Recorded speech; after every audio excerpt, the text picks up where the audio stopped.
Olá, amigos, parceiros, alunos, mentorados da Rô Amonet, que muito gentilmente me fez esse convite para estar participando do projeto dela, Rô Amonet Transformando Vidas, e o que teve o meu aceite prontamente.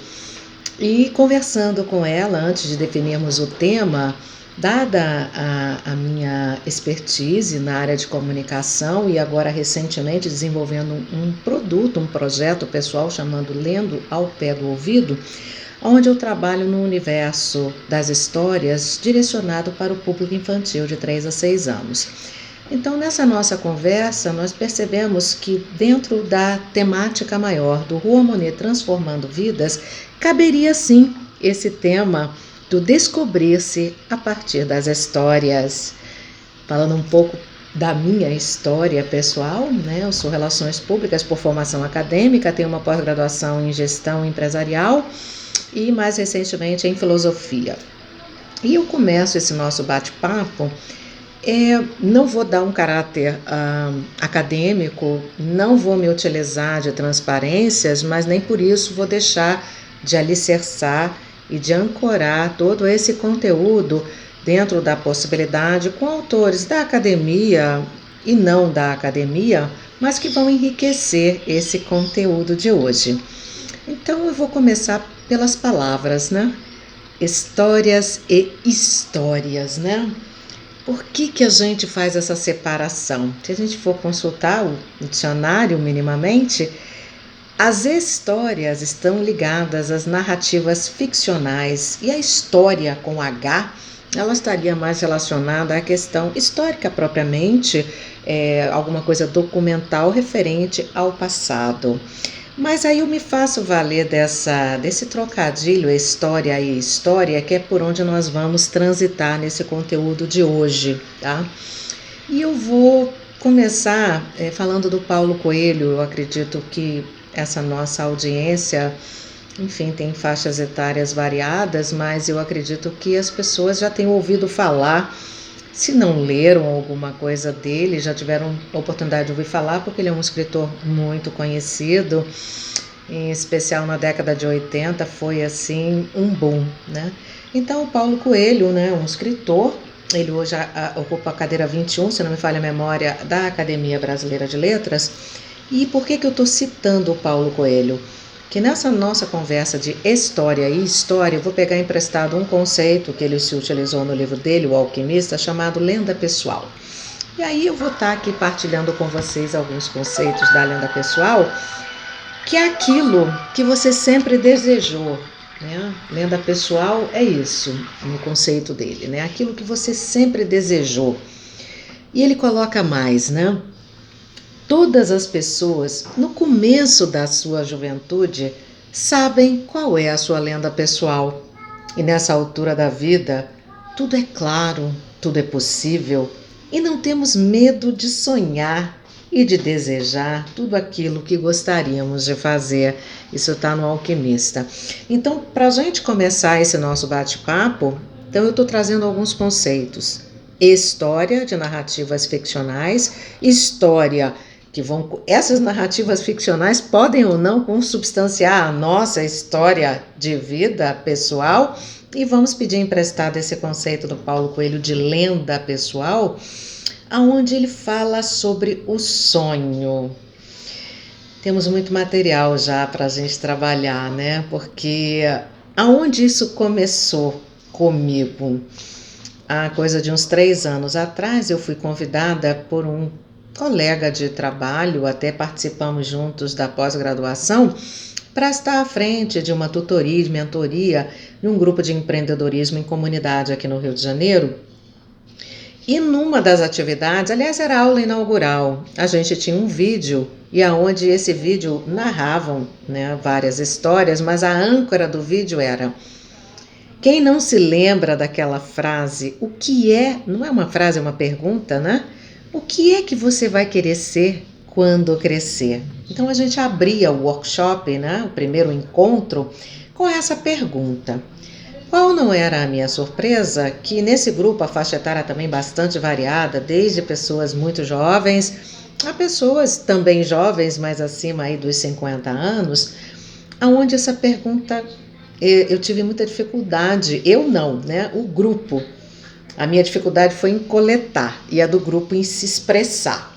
Porque essa questão, o que é que você queria ser quando crescer, parece que ficou de alguma forma distante, esquecida, sem conexão.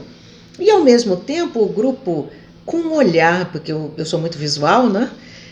Parecia que estava me perguntando, mas o que isso tem a ver com esse trabalho de empreendedorismo da qual você está à frente? E eu tentava colocar que a questão da nossa imaginação, muito fértil na nossa infância, e aqui, como diz o próprio Paulo Coelho, na adolescência, onde somos destemidos e queremos tanta coisa, e o tanto que queremos não temos medo, ou pelo menos em tese, parecia que esse mundo, esse universo estava absolutamente desconectado. Eu acredito que boa parte das pessoas que estavam fazendo parte daquele grupo. Então, eu coloquei para a Rô, num bate-papo, como isso me marcou. E, inclusive, consubstancia o meu propósito nesse trabalho pessoal que eu estou fazendo do Lendo ao Pé do Ouvido para crianças, porque eu percebo que a faixa de 3 a 6 anos é a faixa onde a criança ainda está em fase de alfabetização, em pré-alfabetização no caso, né? E ela é um receptor muito forte. Então, por que não alimentar a mente dessas crianças com alguma coisa que as faça sonhar, as faça imaginar, até porque a questão linguística delas ainda não está desenvolvida, né, plenamente. Então, retomando a questão do sonhar, que é a âncora do nosso trabalho, né? Descobrir-se a partir das histórias. Como as histórias são narrativas ficcionais, eu perguntaria para quem está me escutando, para quem está me assistindo, né? Você tem lembrança dos seus sonhos de infância, dos sonhos que povoaram a sua imaginação, das histórias que você contava para você mesmo?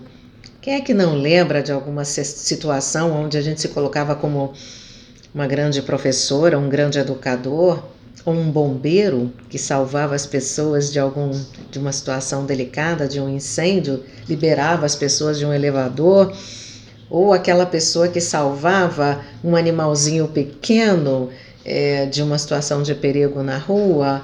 Então, todas essas histórias nos colocam a nós mesmos ocupando alguma função, né?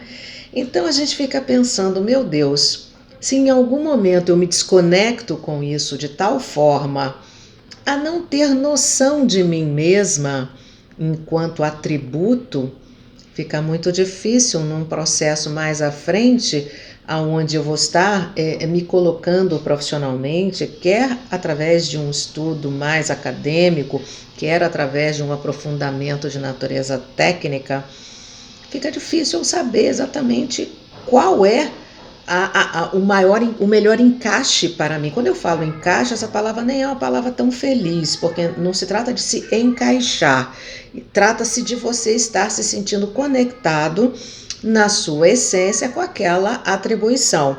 E eu não vou colocar aqui questões ligadas à empregabilidade, a empreendedorismo, porque não é o foco. O foco está em você voltar-se para si próprio e buscar naquela tenra idade o que a sua memória consegue resgatar.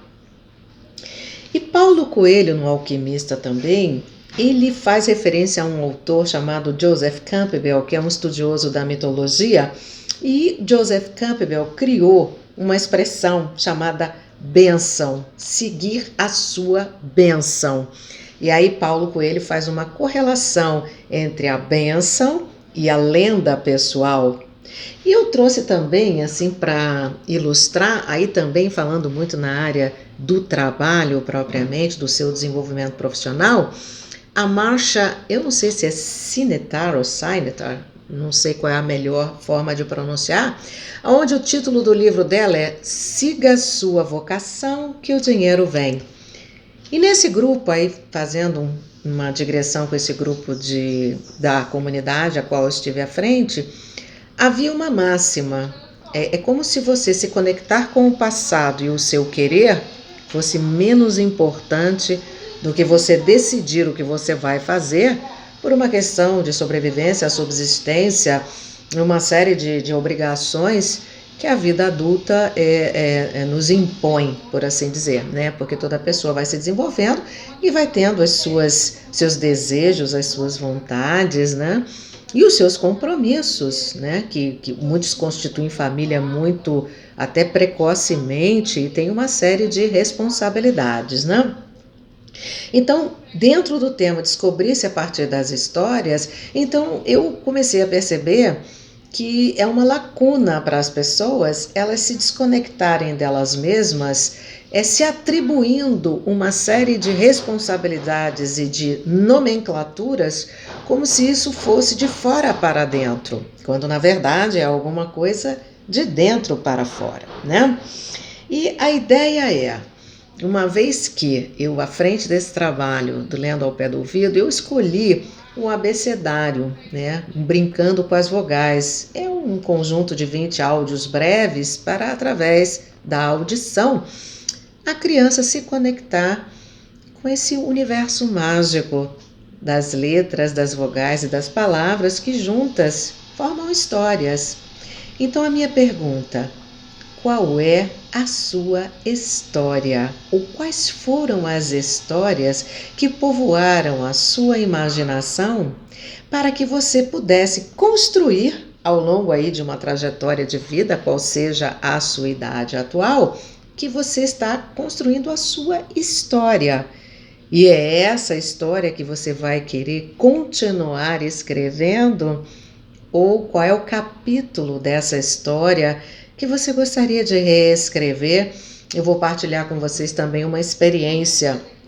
Eu, quando criança, eu gostava muito de dançar, eu queria muito dançar. E à época, a minha família, uma família modesta, e também à época, dança, ou você tinha a dança clássica, do balé clássico, ou jazz. Quem é que nunca ouviu falar da Carlota Portela, que era famosíssima, continua sendo, eu acredito até que a academia dela ainda exista, né? Não tenho mais notícias. E era para a minha família um valor acima do que o orçamento comportava. Mas eu fiquei com aquela sensação de que havia uma lacuna na construção da minha história. Embora na minha história eu me imaginava dançando, tanto é que é muito comum, eu danço em casa, eu coloco uma música para ouvir e danço sozinha. Isso continua até a idade adulta. E o que aconteceu? Mais à frente, aí eu já estava com um pouco mais de 40 anos à época, e eu descobri que a academia da Deborah Coker estava muito próxima do meu endereço residencial. E aí não sei porquê, eu falei, gente, por que eu não vou lá para dar uma olhada, né, saber quais são as propostas, né? Resolvi me desafiar. Mas é claro, olha que coisa interessante. A mente dispara logo uma coisa crítica. O que eu ouvi? Bom, mas você nunca dançou, como é que você vai chegar, vai dançar? As pessoas têm que ter um preparo físico, alguma coisa, ou pelo menos alguma história com a dança, e eu não tinha nenhuma história com a dança. Qual não foi a minha surpresa ao chegar na academia da Deborah Coker, na Glória, à época, hoje eu acredito que ela não esteja mais, eu acho que ela está ali na Gávea, eu vi na grade que tinha iniciante, dança contemporânea, iniciante para adultos. E aí eu fiz a questão, expus. E a pessoa falou, olha, é iniciante para adulto, você não tem que saber dançar. Bom, iniciei, qual também não foi a minha surpresa, que a minha diferença de idade era assim gritante, era coisa assim de 15 a 18 anos do público, né? Mas curiosamente, eu não tive nenhum tipo assim de desconexão, de rejeição, nada. Foi uma experiência que eu considerei mágica e transformadora na minha vida. E o que foi mais transformador, eu fiquei ao todo 4 anos nessa academia. E me apresentei no João Caetano, nas festividades de final do ano, onde todos os grupos apresentavam as suas coreografias, representando seus professores e a sua categoria. E numa das atividades, o meu professor à época, o professor Ayrton, um queridíssimo, um grande coreógrafo, ele nos convidou a estudar Pina Bausch, porque foi a nossa coreografia chamada Café Mille. E quando eu fui estudar e me aprofundar com Pina Bausch, qual não foi a minha enorme surpresa? Que essa questão de idade para dançar, idade, é muito própria, talvez, da nossa cultura brasileira, porque esse grupo da Pina Bausch, eu acredito na Alemanha, olha, não tinha nem comparado com o grupo brasileiro, que estava na faixa em média de 25, 28 anos, o grupo dela estava na faixa média aí dos seus 48 até 60 anos, ou mais até. E ela tratava a questão, primeiramente, do corpo, com muito respeito, e não como nós, ou pelo menos a minha percepção brasileira, muito ligada à questão estética. Você é jovem, você tem um corpo esbelto ou sarado, e, na verdade, a questão da expressão, estudando Pina Bausch, não passa por essas questões estéticas. Então foi assim a grande transformação para mim e a libertação, porque até então eu me sentia, não vou negar a vocês, constrangida, porque eu me sentia acima do peso, olhava aquelas moças lindíssimas e falava, gente do céu, não vou conseguir. E qual não foi a minha surpresa que eu consegui? Eu não ficava na linha de frente, mas eu ficava na segunda fileira. Então eu tinha uma visibilidade de público muito grande. E também foi um desafio essa superação. Então essa partilha dessa minha história, porque isso faz parte da minha história e dentro do conceito é algo do passado cujo registro me faz nominar com história com H, começou com história, onde eu dançava em casa sozinha, colocando rádio, na época era vitrola, quando eu era criança era vitrola, eletrola, e enfim, eu dançava sozinha. E achava que eu não conseguiria, vamos dizer assim, estar em uma academia, pelo menos à época, em família, morando com meus pais, isso realmente não era possível. Mas é para partilhar com vocês que esse sonho que ficou ali adormecido, em algum momento ele despontou. O que fez ele despontar, eu vou dizer a vocês que a minha memória não registra, mas alguma coisa que não me impediu de agir. Então, já consubstanciando esse conceito, os sonhos, eles podem se transformar em realidade. Quem não lembra daquele samba enredo, sonhar não custa nada, o meu sonho é tão real. É década de 90, se não me falha a memória, da Mocidade Independente, que o nosso sonho ele é real. Nós é que temos que dar vida a esse sonho através de atitudes, de objetivos. E esses objetivos não só ficam no papel, e aí eles vão te colocar, vão dirigir as suas ações, como dirigiram as minhas, para estar com esse grupo da Débora Coker no Iniciante Contemporâneo Adulto, onde eu pude me apresentar por 4 vezes. Foram 4 anos consecutivos de muitos desafios, superações e inúmeras alegrias. Eu hoje sou uma outra pessoa. Vou partilhar com vocês também uma outra história.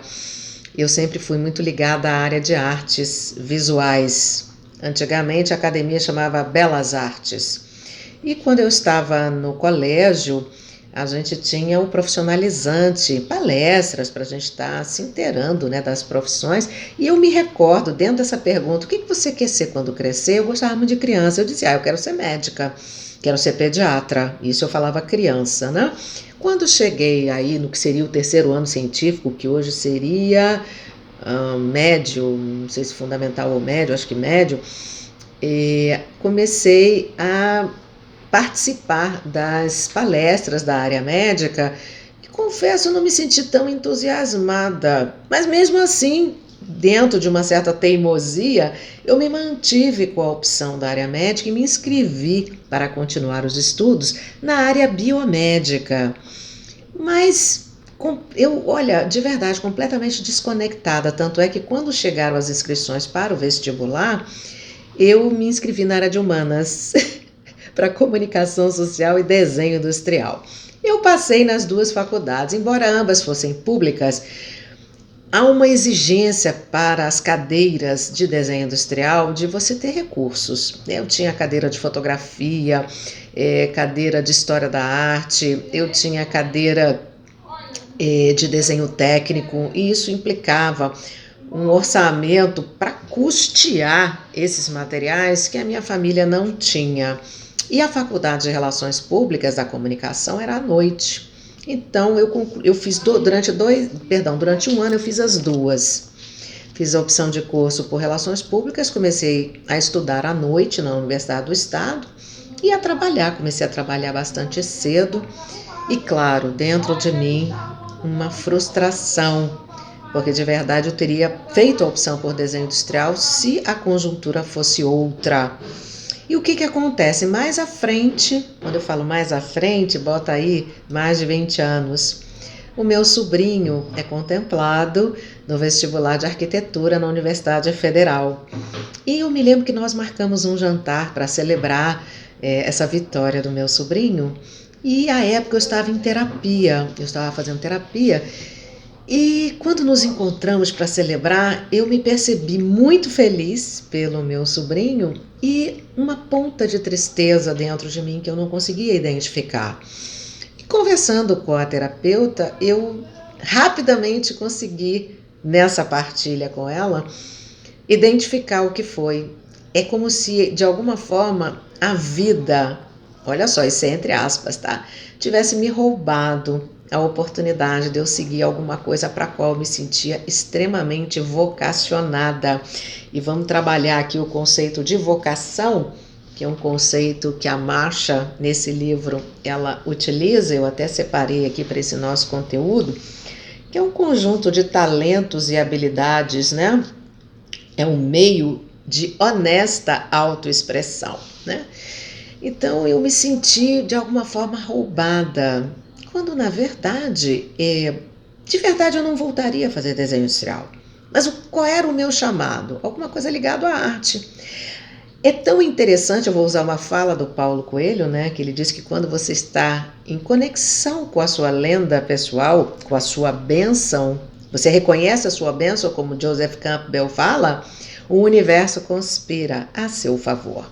E nesse meio tempo, eu tinha uma grande amiga, ela trabalhava num ateliê de moldura, ela falou assim, olha, vai começar um curso de artes numa determinada loja, que ela me deu o endereço, era até de uma sócia da dona da loja dela, e aquela mesma questão da dança voltou para a questão de arte. Eu falei, gente, eu não sei nada, não desenho mais, não pinto, não sei nada, meu Deus do céu. Bom, tive a primeira entrevista com o professor responsável, que é o Joto, que ele é à frente de um grupo de arte chamado Gomo, é uma pessoa maravilhosa, ficou muito tempo no Rio de Janeiro, mas ele é do Norte, ele retornou ao Rio Grande do Norte, onde ele reside hoje, e a entrevista foi maravilhosa, eu me senti assim, eu me senti renascendo das cinzas.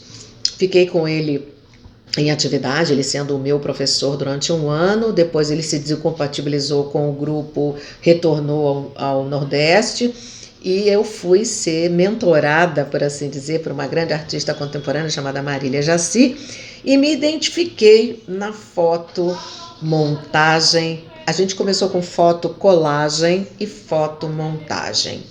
E essa partilha, né, já caminhando para um encerramento aqui desse nosso breve encontro, ele estava muito alicerçado em sonhos que estavam verdadeiramente adormecidos.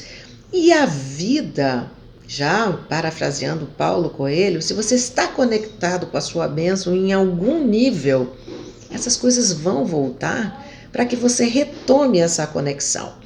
Só para ilustrar para vocês, esse grupo onde eu fui mentorada pela Marília Jaci, ele, dentro dessa galeria, loja, ele se desfez, e a Marília Jaci, que é a minha mentora na arte contemporânea, na fotomontagem e fotocolagem, ela se vinculou ao grupo Calouste Gulbenkian, que é aqui na Praça 11, né? E eu fui, então, né, a convite dela, continuar o trabalho. E através também dela e do meu desempenho, eu participei de 3 coletivas com grupos de artistas profissionais, aonde a amadora, a única amadora seria eu. Mas eu tive uma qualidade de trabalho que motivou a minha inclusão nessas coletivas, né, multi-arte. E eu sou tão agradecida ao universo, mas eu não gostaria de encerrar essa minha explanação breve sem falar de alguma coisa primordial, que é a essência desse sonhar, desse buscar através dos objetivos realizar os sonhos, que é a conexão. E essa conexão ela não se faz sem a sua consciência de você mesmo. Então eu gostaria de encerrar essas minhas breves palavras com essa partilha de histórias que povoaram a minha imaginação e que hoje fazem parte da minha história pessoal, a gente privilegiar a conexão com o nosso mundo interior, com os nossos pensamentos, para que a gente esteja de verdade conectado de maneiras a que a própria vida possa conspirar a nosso favor para as nossas realizações, porque elas não se encerram com essa ou aquela história que fará e faz parte da sua história.